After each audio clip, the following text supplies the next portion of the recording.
Scribd Audio presents Grendel's Game by Erik Mauritzson. Read for you by David Doersch.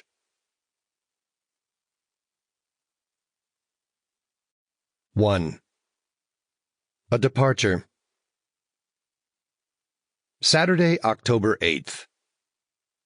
3 days before the cannibal's letter arrived and his life changed forever, Walther Ekman was at Stockholm's Arlanda airport.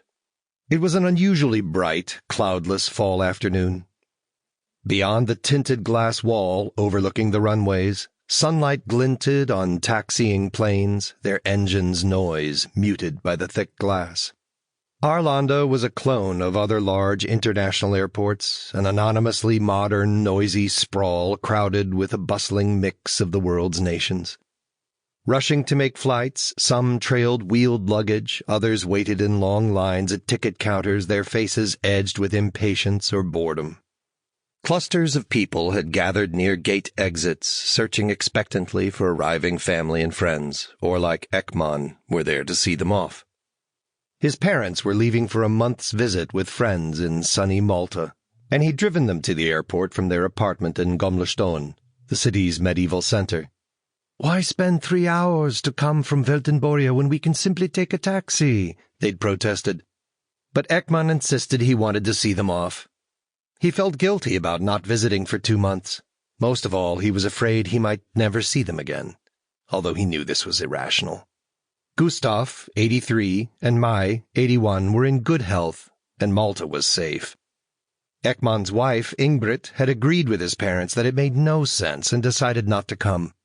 She was working on her 10th children's book and had a long scheduled meeting with a new illustrator that she told Ekman she couldn't afford to delay.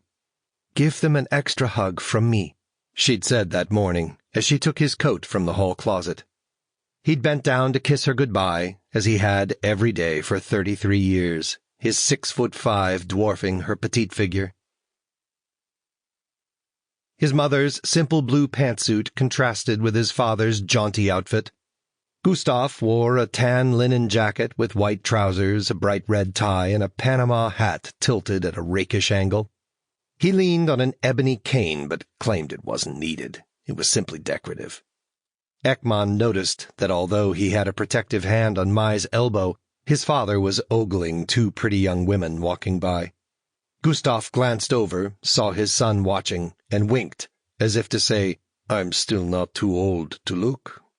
Mai had also noticed Gustav's actions and gave Ekman a faint, resigned smile, her comment on his father's futile effort. Sample complete. Ready to continue?